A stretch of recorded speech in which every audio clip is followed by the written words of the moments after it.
Assalamu alaikum warahmatullahi wabarakatuh. Welcome class 7th in your mathematics class.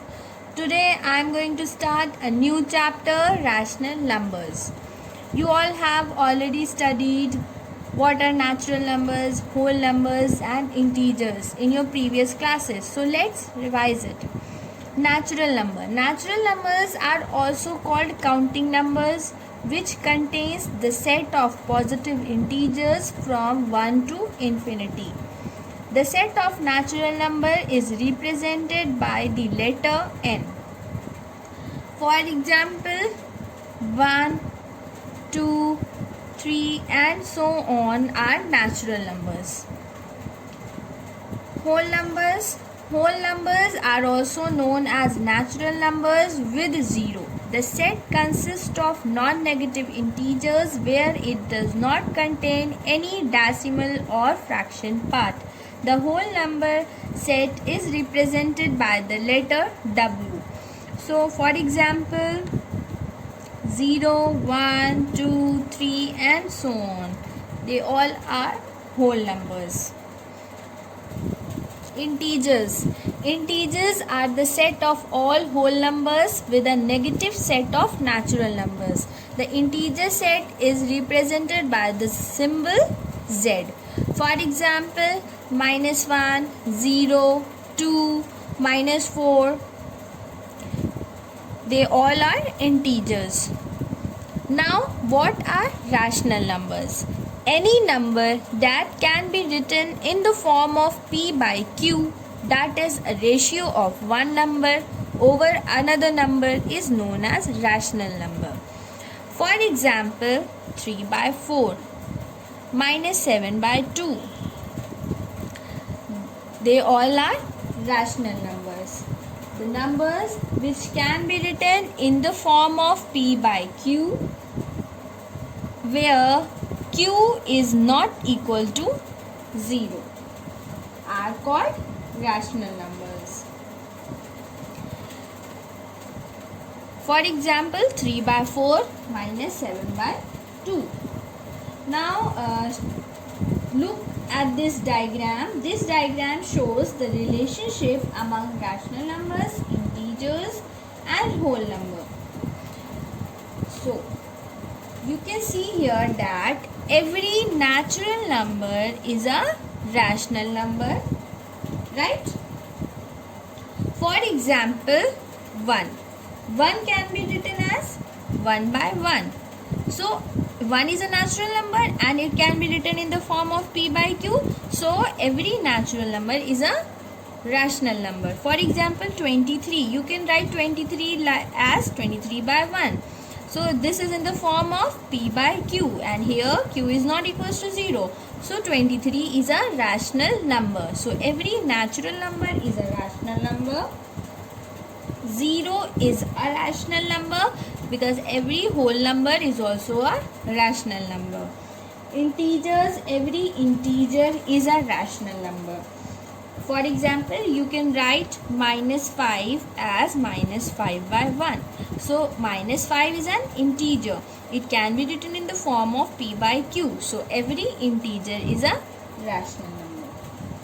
And every fraction is a rational number. But a rational number needs to be a fraction.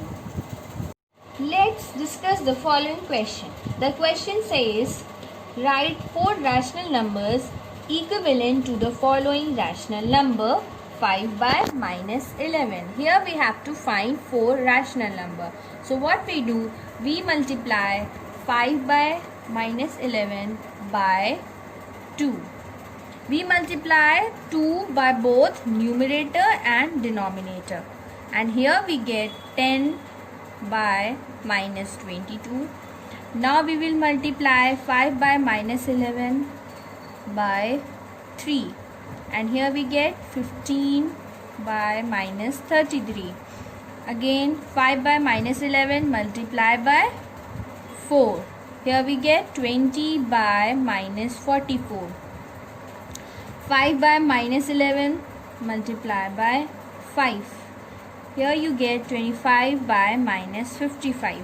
So these are the 4 rational equivalent rational numbers.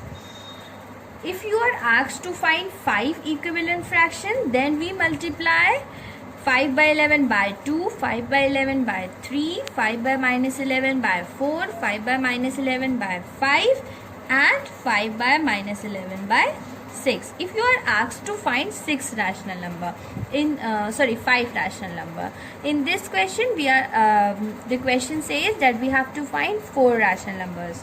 So these are the 4 rational numbers.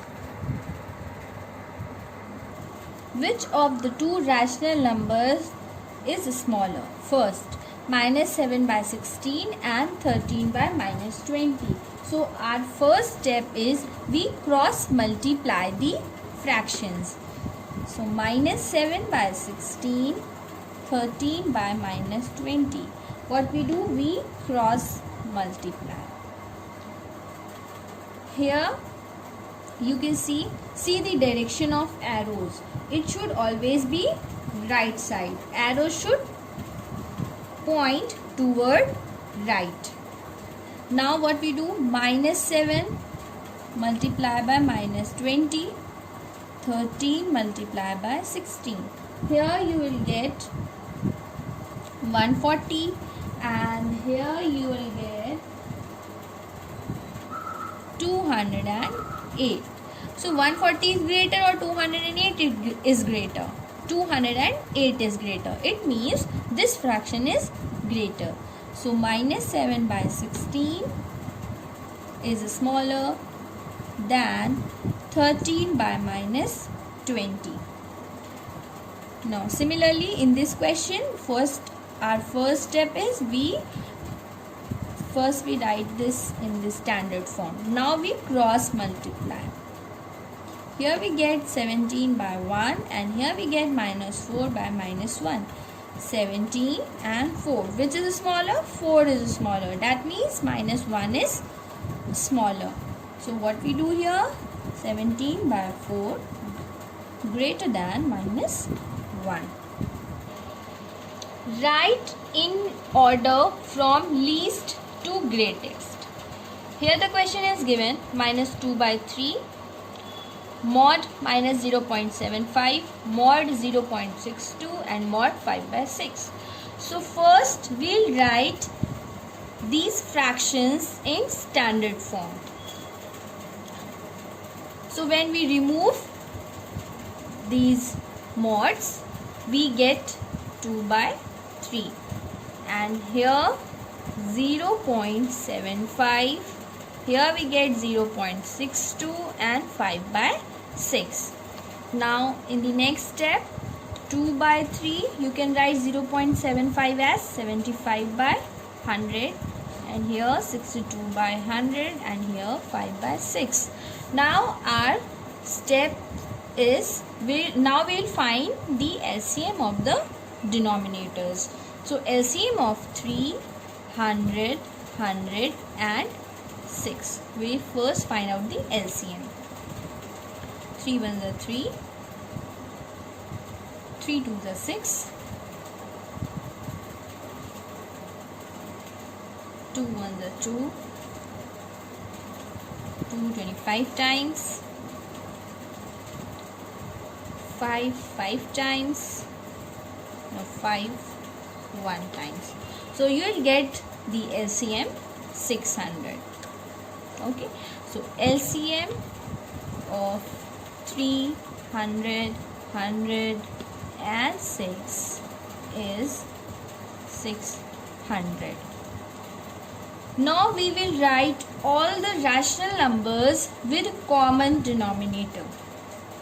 Here is the LCM comes out to be 600. So we'll multiply the denominators by a number to make it 600. So we multiply 2 by 3. We have to make this denominator 600. So we multiply 3 by 200 and we multiply in the numerator also. So here we get 400 by 600. Similarly 75 by 100.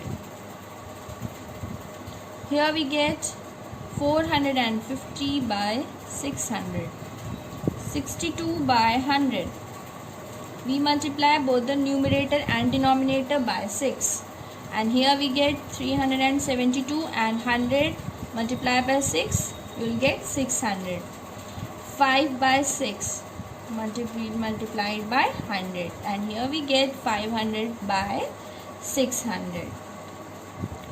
Now first we have to find the smallest number among these numbers. So the smallest number among these numbers, which one is the smallest? 372. So we'll write 372 by 600. Then we have to arrange from least to greatest. So the smallest one is this, and next is 400.